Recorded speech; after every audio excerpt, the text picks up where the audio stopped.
Are you ready to get Ozzy Osbourne again? But I'm just an ordinary man. Time to go over the latest Ozzy Osbourne album, Ordinary Man. Ozzy Osbourne is an English singer, songwriter, actor, and television personality. He is mostly known from my childhood of watching The Osbournes, even though I don't have any memory of the show. I just have memories of watching the show. He's mostly known to me because of my love of Black Sabbath. He's from in a Black Sabbath who essentially pioneered heavy metal. And While there are like some small like songs from like previous bands that like kind of touched on what heavy metal would eventually become, fuck. Queen's made up a straight fucking thrash song like before heavy metal was even a thing. And that thrash was like way down the line in the history of heavy metal. Black Sabbath pretty much made a full album of heavy metal and pretty much established the genre of heavy metal. Yeah, they were like, we need to take this metal and put a giant weight on it so it's heavy. Yeah, and basically how they did that was, do you know the history of like how Black Sabbath found their sound? Not really. So basically, I think I've heard it before. I don't remember it. So basically, they were a jazz band originally. Oh, I think I do remember this. And it was terrible. I have one of their early demos of like when they were a jazz band. It sucks. But then I think one of the guitarists like had to do like their day job was like a machinery, and they like fucked up their hand and they weren't able to play all the chords properly. So they had to like only play specific like power chords and like had to detune it a little bit, and that created like the distinctive like distorted sound that would be Black Sabbath's main sound. So basically they created their sound because they were a shitty jazz band who had an accident and discovered their good sound. But they're known for like rich atmosphere, super dark setting, dark, menacing atmospheric sounds. Pretty much just anything you associate with her early heavy metal, the themes of early heavy metal, Black Sabbath did it.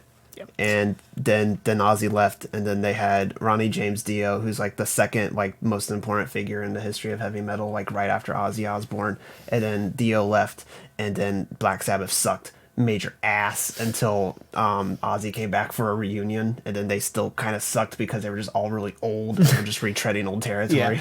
Yeah. Ozzy Osbourne's, I believe, currently 71. So I was really interested to see what he would put out at this stage in his career, because it seemed randomly out of fucking nowhere, and it's the weirdest starting point for it to come to conclusion. He featured on the last Post Malone album, Hollywood's Bleeding, that's what it's called. And he featured on the track Take What You Want, which is on this album's last track. It's essentially just a bonus track, it's a bonus. But I really enjoyed it because he seems so effortlessly able to cross over into a new era of music. Ozzy, and just be able to just blend with it just so effortlessly and just do what he did in the past, but just continue. That's what I've always himself. Appreciated about Ozzy. After post Black Sabbath Ozzy, I like his like earliest few albums, the ones he did with his first guitarist before he died. Ozzy has always been in his greatest quality as an artist has always kind of been the people he can surround himself with, because like he's not technically like a good vocalist. His lyrics are like the way his voice sounds is not technically good, but it's interesting. And it brings character. Character. But that character can only be held up by the people he surrounds himself with. That's why Black Sabbath was so good, because he was a character surrounded by really talented musicians who had really good like songwriting abilities in order to create the atmosphere that his voice worked in.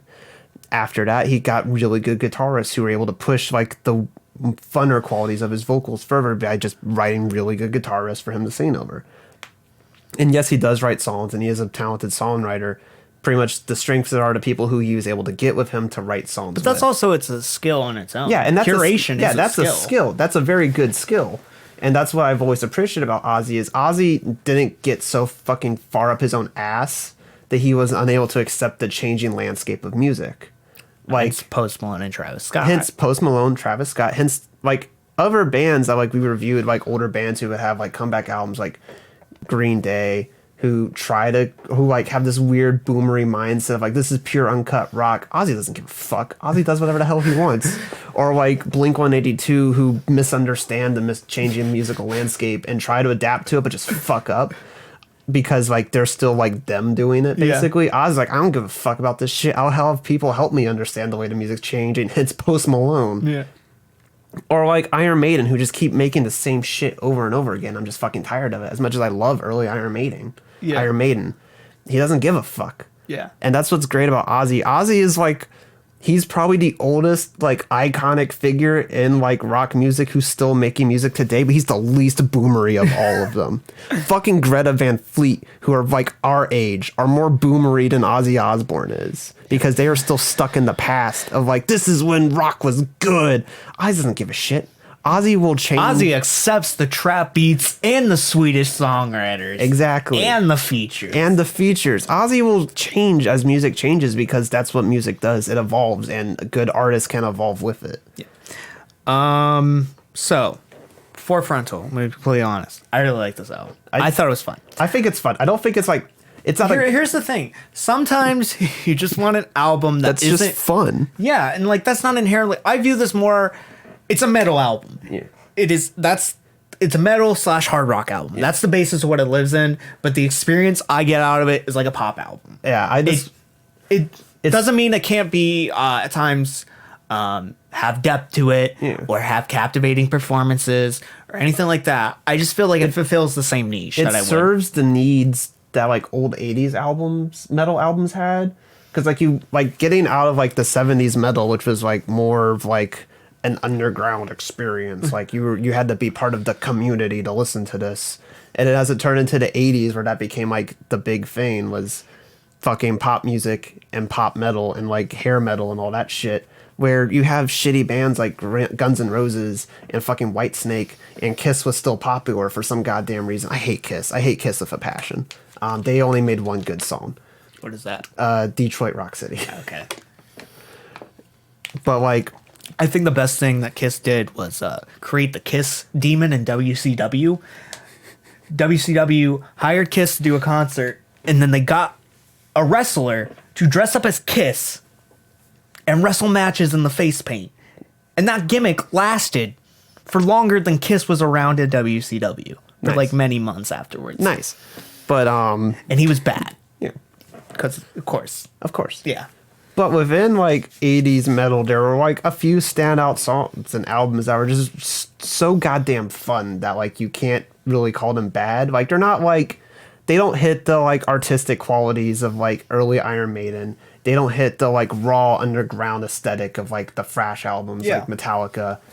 But they're just fun, and they're fun listens, and that's kind of where Ozzy's always placed himself at post Black Sabbath, was like just having fun and making fun to listen to metal music. You listen to it the same way you listen to just any basic radio ass music, whatever's popular at the time. It's just, it has the aesthetics of metal this time. So I think where this rings, Ozzy isn't redefining his career. No. He isn't redefining his legacy.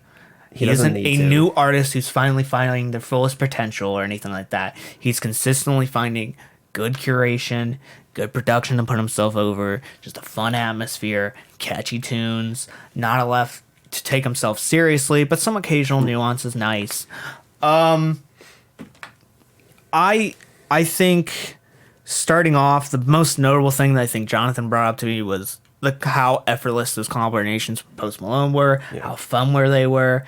I really like the new track, It's a Raid, with my favorite line where Post Malone starts off his verse and says, "Hold on, I'm running out of cigarettes." Fuck.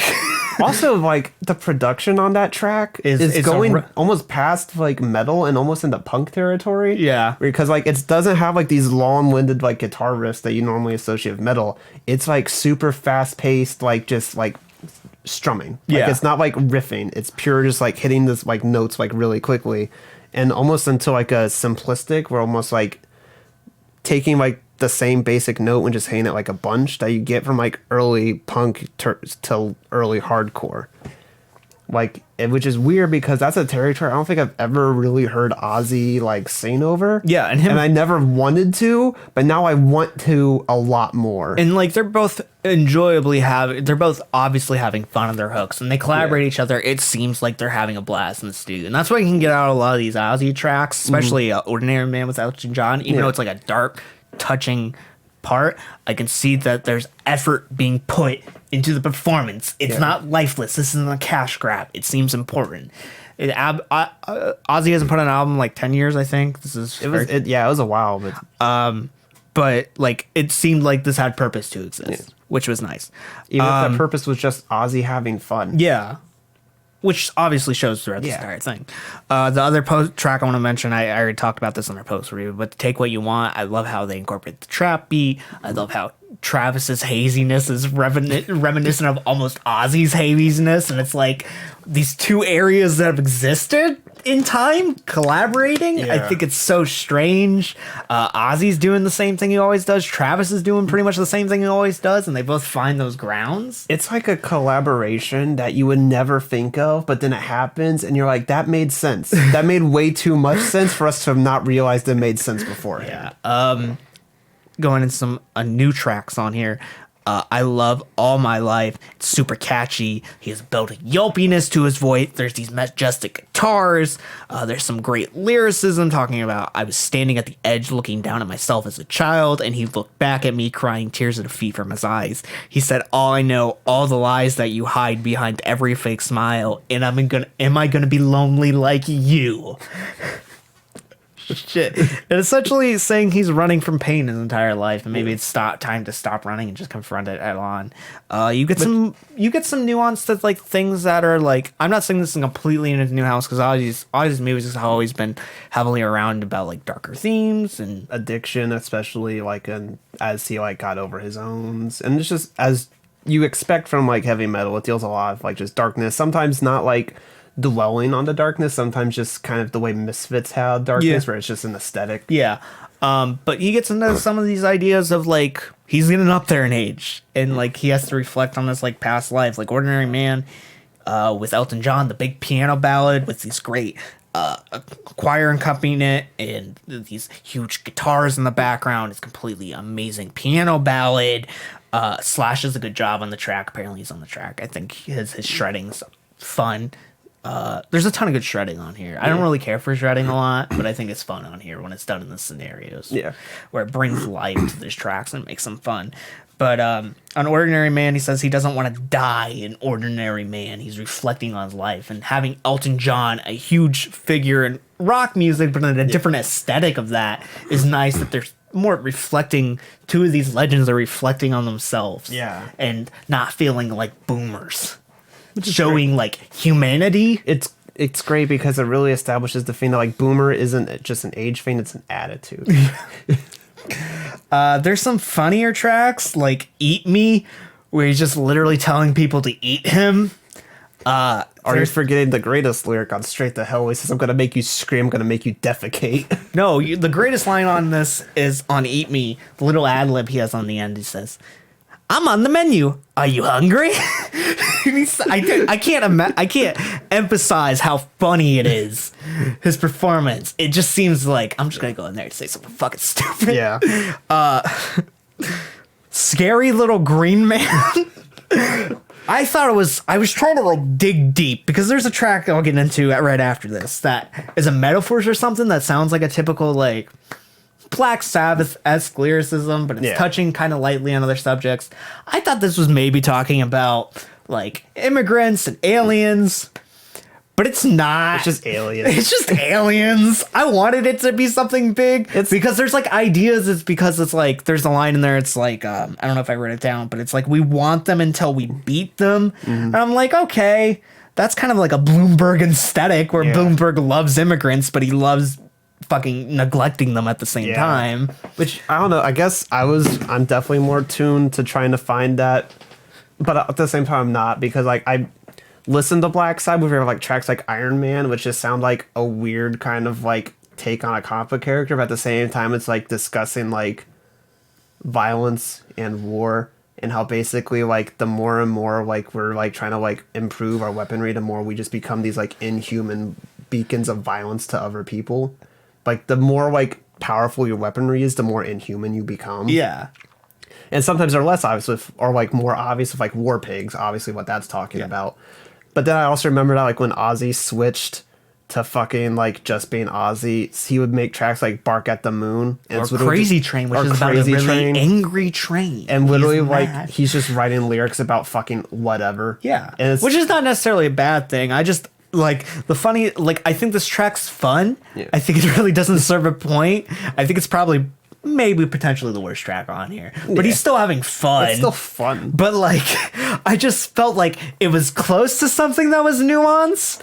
And, like, I don't think he was intending it to be, but I read it as that for a second. And as the track progresses, like, no, this is just aliens. Yeah. These are just, like, actual aliens. These actually just little green men.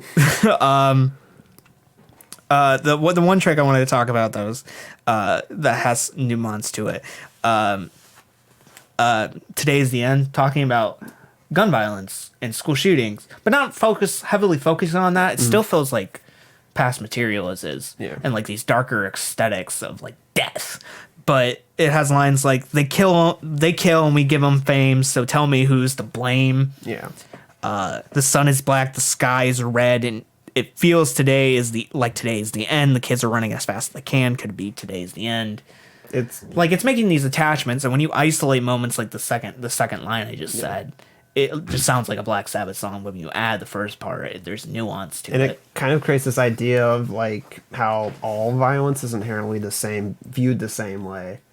Because like we give like, you know, they're talking like, oh, the skull shears to give them fame, more fame than the victims, but also like think of how much we like think about I'm blanking on his name, but like the sniper who had the like most confirmed kills ever, and he had a whole fucking movie made about him, and all he did was kill people, largely indiscriminately, like on his own accord, like, and how he described it is like he just basically saw them as not human and he would just kill people pretty much indiscriminately. He's famous now, and it's just kind of pretty much on every level we dehumanize in order to kill. Yeah. And it's just basically all violence is bad, but it uses traditional like metal aesthetic. So I like the track "Holy for Tonight" because it says it's the idea that he's facing his own mortality. He says, but also at the same time he's always been facing his immortality. Says, literally from the beginning. no, but like this kind of emphasizes I'm running out of time forever. Yeah. I know that's I'm someone they won't remember because everyone won't be remembered forever. Yeah. And he's always been constantly running out of time, but now it's more prevalent. Which as somebody who's like followed his career, it also kind of makes sense for him, because it seems like he's like an icon. It seems like he's always like lived on the edge of like being overlooked and forgotten. Because like after he got kicked out of like Black Sabbath, like most people just assumed his career was over, and then like he was able to get a solo career, but then like he keeps like having issues with drugs, and like then he goes to rehab. People are like, oh, his career's over now, and just pretty much he's always like been on the edge of like either dying for real because of like his addiction problems that he used to have, and now people are like, oh, Ozzy's still alive. I think he would have died a long time ago. And how like, oh well, he hasn't released a year in like 10 years, like he's done Released an album in 10 years. yeah, and like it's kind of this thing where he seems like he's always on the edge of being just kind of overlooked and forgotten despite his iconic status. Yeah.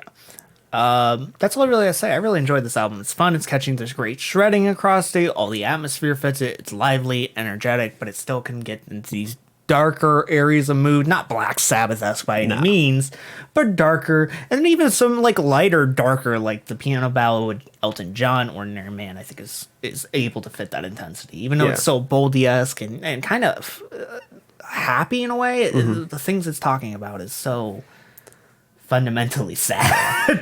I think this album does a shockingly like important thing for metal. I don't even think it's aware of what it's doing, but it's kind of, metal needs to go back to being fun. Like it needs to go back to that 80s time frame, because like we went through new metal, which was so attempting to be dark and edgy, and then now we've kind of just gone 2000s extreme metal and metalcore, and it's just all so bland and forgettable. Like the best metal band right now that people like constantly refer to as like the current like highlight of like metal is Ghost. I mean, I'm not a huge fan of Ghost. Ghost is good, though. I appreciate Ghost, Yeah. and they're just a fun metal band. Yeah, And I that's think- what makes them the best. Yeah. That's why their last album was so good, because it was fun. Like it had dark nuance like this. Yeah. It wasn't revolutionary for their genre, but it was fun.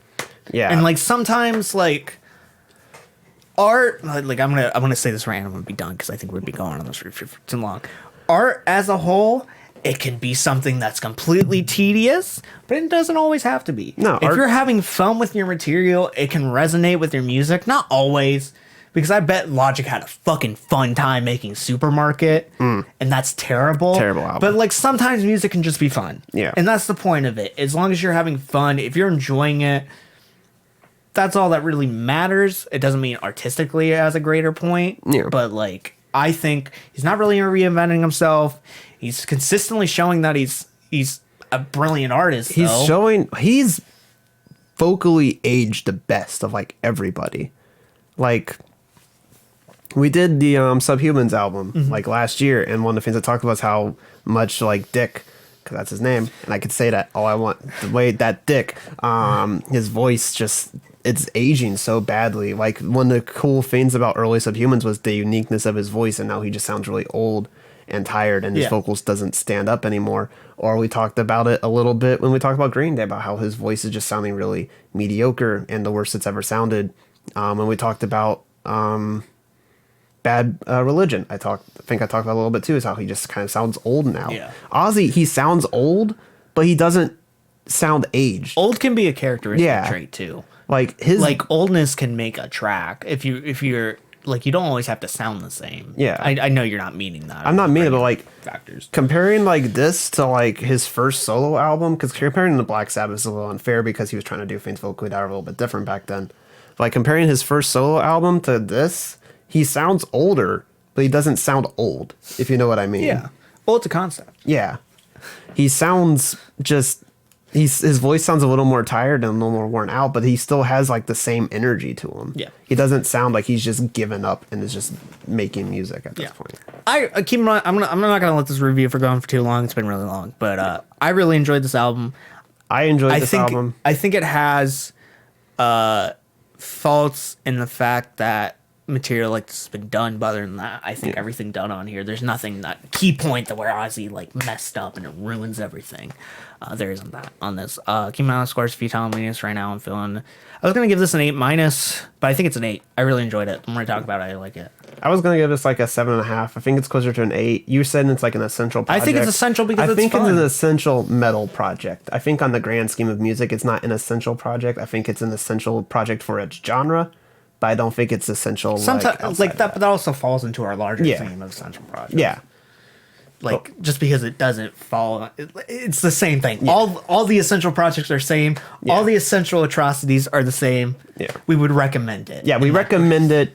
However, I'm going to say if you're just not a fan of heavy metal in general, I wouldn't listen to it. If you haven't seen a single episode of the Osbournes, don't listen to this. I guess you're that's not a true fan. I guess that's what I mean when I say it's essential for its genre. Like there are some albums I think transcend its genre to become like essential to like people who don't like the genre. Yeah. This one I don't think does that. Yeah. I think it's essential if you like the genre. If you don't like the genre, don't give this a listen because you're not going to like it.